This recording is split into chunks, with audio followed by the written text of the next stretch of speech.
The gravy boat clinked against the ceramic plate as my Uncle Mark leaned across the Thanksgiving table, his face twisted in that familiar smirk. "Hey everyone," he announced loudly, interrupting the quiet dinner chatter. "Our delivery boy finally made it." I smiled politely, hanging my worn leather jacket on the back of my chair. 15 years of this and he still thought he was clever. The rest of the family shifted uncomfortably, some looking down at their plates, others forcing awkward laughs. "Actually, it's logistics management now," I said quietly, taking my seat at the far end of the table, where I was always placed, the service entrance as my cousins used to joke. "My name is Daniel Foster. I'm 35 years old and for the past decade and a half, my family has thought I was nothing more than a delivery driver who couldn't find a real career. What they didn't know was that I owned Quantum Logistics, one of the largest supply chain management companies in North America, with operations in 43 countries and an annual revenue that would make my uncle's salary look like pocket change. But they weren't ready for that truth. Not yet." "Logistics management?" Mark snorted, cutting into his turkey. "Is that what they call driving a truck these days? How many packages did you deliver today, Danny boy?" I took a sip of water, remembering the morning's board meeting where we'd finalized the acquisition of our biggest competitor for $2.3 billion. "Just one, Uncle Mark. But it was an important one." My Aunt Patricia patted my hand with fake sympathy. "You know, I could talk to someone at Mark's company. They're always hiring for entry-level positions." "You're not getting any younger, dear." Mark worked as a regional manager at Global Tech Industries, one of the largest technology manufacturers in the country. He never let anyone forget it, especially me. What he didn't know was that Global Tech had been desperately trying to secure a meeting with Quantum Sumi for the past 3 months. Their supply chain was bleeding money and they needed us to fix it. "I appreciate the offer," I said, helping myself to mashed potatoes. "But I'm happy where I am." The only person who'd ever known the truth was my grandmother Rose. She'd believed in me when I started Quantum from my garage at 20, using the inheritance she'd left me against everyone's advice. "Build something that matters," she'd said before she passed. "And let your success speak louder than their doubts." I'd followed her advice to the letter. The doorbell rang, interrupting what was surely about to be another lecture about my life choices. My cousin Emma jumped up to answer it, probably grateful for the escape. "Is this the Foster residence?" a deep voice asked from the foyer. "I'm looking for Mr. Foster." "It's urgent." Mark stood up, straightening his jacket. "I'm Mr. Foster," he said importantly. "No," the voice replied. "I'm looking for Daniel Foster." The room went quiet as James Chin, CEO of Global Tech Industries, Mark's boss's boss, stepped into our dining room. I stood slowly, wiping my mouth with a napkin. "Good evening, Mr. Chin." He looked relieved. "Mr. Foster, thank God. I've been trying to reach you. The Singapore merger is happening faster than expected. We need Quantum's infrastructure immediately." Mark's fork clattered against his plate. "Sir," he squeaked. "You know Daniel?" Chin looked confused. "Of course I know Daniel Foster. Everyone in the industry knows the founder of Quantum Logistics." He turned back to me. "Please, sir, can we discuss the contract? Our board is waiting."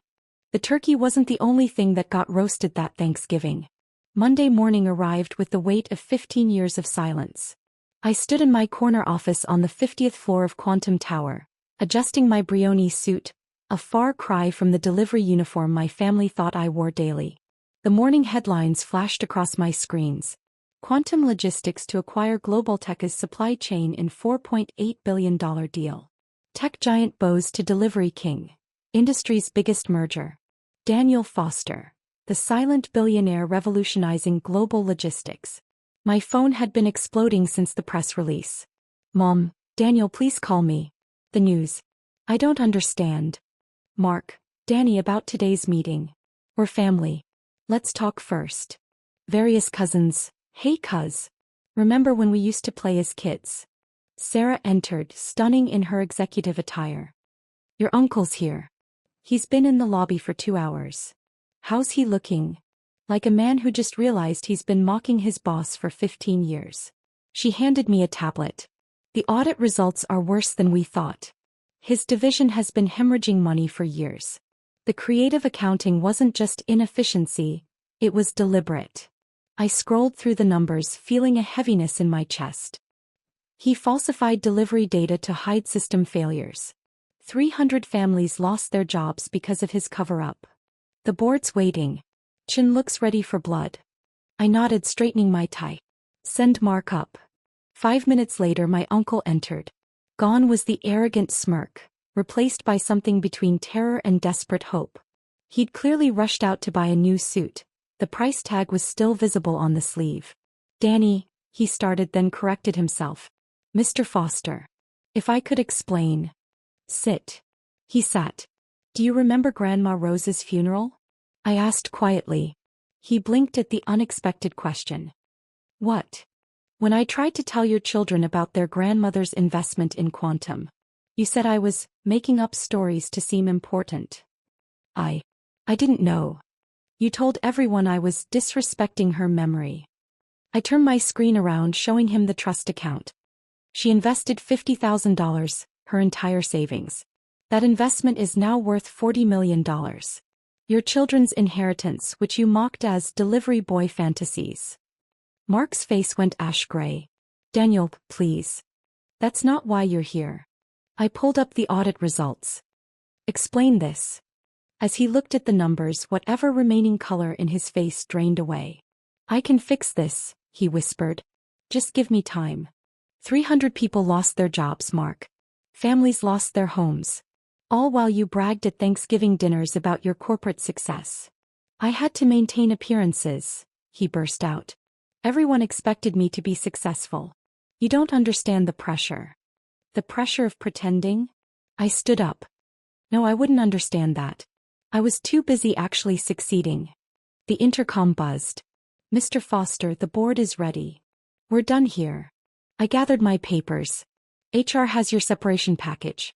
Your division is being restructured under new management. You're firing me? Your own uncle? I paused at the door. No, Mark. Your actions fired you. I'm just making it official. The boardroom fell silent as I entered. 20 of the most powerful executives in the industry, all eyes on me. Chin nodded from his seat. Before we begin, I said, taking my place at the head of the table, I want to discuss the human cost of corporate deception. I stood before the board, my uncle's audit results displayed on the massive screen behind me. The room was silent except for the soft hum of air conditioning and the occasional sharp intake of breath as executives processed the numbers. 300 families, I continued, my voice carrying across the polished mahogany table. 300 families lost their income because one manager chose to hide system failures instead of addressing them. Chen's face was thunderous. This is beyond inefficiency. This is criminal negligence. The Western Division's actual performance, I clicked to the next slide, has been masked by creative accounting for years. The $300 million loss from the tech contract last year? It wasn't market conditions. It was systemic failure, deliberately hidden. The CFO of Global Tech raised her hand. Mr. Foster, these numbers, if they're accurate. They're accurate. Sarah stepped forward, distributing detailed reports. We've tracked every falsified entry, every manipulated metric. The pattern goes back 7 years. Another executive spoke up. This is the division managed by your uncle, correct? Yes, I replied simply. Which is why I recused myself from the initial investigation. The findings were independently verified by 3 separate audit firms. The room erupted in murmurs. Family connections were one thing, but this level of corporate misconduct was another. There's more, Sarah announced, clicking to the next slide. The cover-up affected more than just Global Tech. Because of the division's central position in the supply chain, the ripple effects impacted dozens of smaller companies. We've identified at least 7 local businesses that went bankrupt due to the deliberately mismanaged distribution. I thought about those small business owners. People like I used to be, building something from nothing, only to have it destroyed because my uncle was too proud to admit his failures. What's your recommendation, Mr. Foster? Chin asked, though his tone suggested he already knew. Complete restructuring of the Western Division. Criminal investigation into the falsified records. And I paused. A compensation fund for affected families. That could cost millions, someone protested. I'll personally fund it, I stated. Consider it a family obligation. The meeting continued for hours. By the time we emerged, the merger agreement was signed, the restructuring plan approved, and my uncle's career was effectively over. Outside the boardroom, Sarah squeezed my hand. "You okay?" Before I could answer, my phone buzzed. A message from my mother. "Daniel, I'm at your office. Please. We need to talk." I looked at Sarah. "Did you know she was here?" "Security called up. She's been waiting since the meeting started. Along with Kate and..." Sarah checked her tablet. "Apparently half the extended family." I loosened my tie slightly. "Of course they are. Want me to get rid of them?" I thought about all the family gatherings where they'd dismissed me. All the times they'd made me feel small. But I also thought about Grandma Rose's words. Success without compassion is just another form of failure. No, I decided. It's time to clear the air. All of it. The elevator ride down to the lobby felt longer than usual. When the doors opened, I saw them.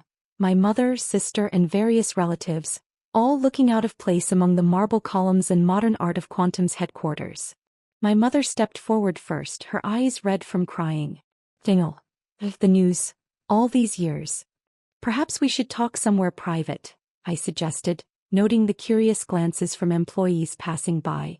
"Your uncle," Kate blurted out. "Is it true? What they're saying about the audit? You'll read about it in tomorrow's papers." I gestured toward the private elevator. "Shall we?" As we rode up to my office, I could feel their eyes taking in everything. My custom suit, the respectful nods from executives we passed, the sheer scale of what I'd built while they thought I was just delivering packages. The view from my office made them gasp. Chicago stretched out below us. A sea of buildings and streets where Quantum's trucks moved like blood through veins. "All this time," my mother whispered, when you thought I was failing?" I finished. "When you skipped my Harvard graduation because delivery school wasn't worth celebrating." She flinched. "We didn't know. You never asked." I sat behind my desk, the same desk where hours earlier I'd ended my uncle's career. "For 15 years, you never once asked what I was actually doing. You just assumed." "Your grandmother," my mother said suddenly, her voice trembling. "She knew, didn't she? That's why she left you the inheritance. Why she always defended you."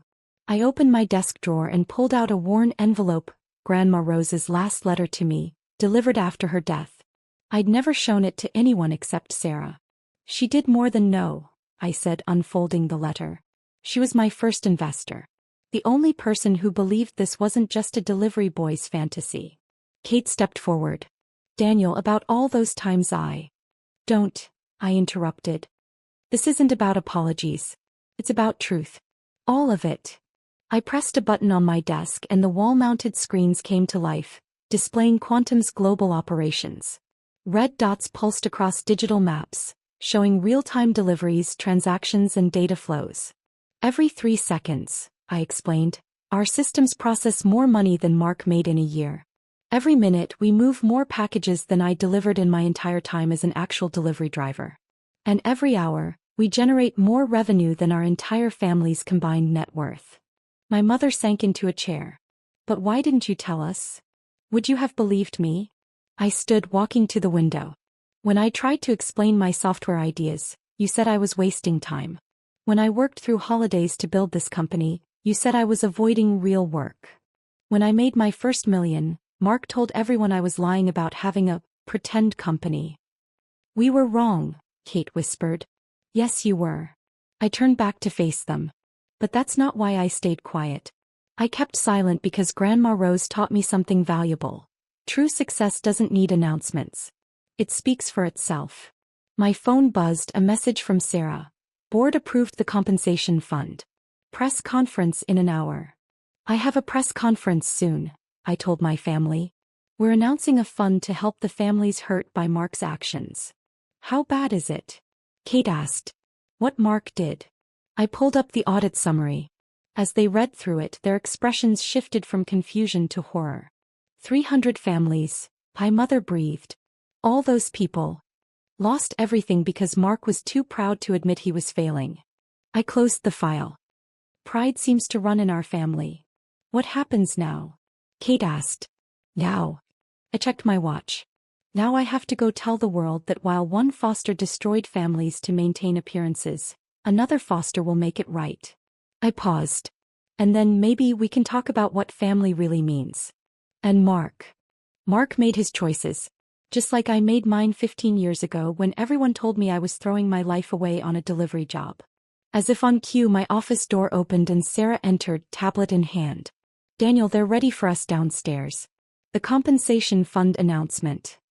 My family stared at her, finally recognizing my dispatcher fiancée for who she really was: Quantum CFO and one of the most powerful women in corporate America. Give me a minute, I told her. Sarah nodded, then addressed my family with a slight smile. You should watch the press conference. Might help you understand what your delivery boy has been up to all these years. After she left, my mother stood shakily. Daniel, I know we can't undo the past, but... No, I agreed, we can't. But we can learn from it. I gestured to the door. Shall we? I have some families to help rebuild what our family helped destroy. As we rode down to the press conference, I thought about Grandma Rose's words in her final letter. Success isn't about proving others wrong, Daniel. It's about proving yourself right. Looking at my family's shell-shocked faces, I realized they were finally beginning to understand that. The press conference footage played on every major network that evening. My face, once ignored at family gatherings, now filled screens across the nation as I announced the $100 million compensation fund for families affected by the global tech scandal. Success comes with responsibility, I told the cameras. When corporate misconduct hurts families, we have an obligation to make it right. No one missed the irony. The delivery boy was now saving families destroyed by his successful uncle's deception. 2 weeks later, I sat in my penthouse, reviewing the latest compensation claims when my doorman announced an unexpected visitor. My mother. She entered cautiously, clutching a familiar wooden box. I found this in the attic, she said softly. It's from your grandmother.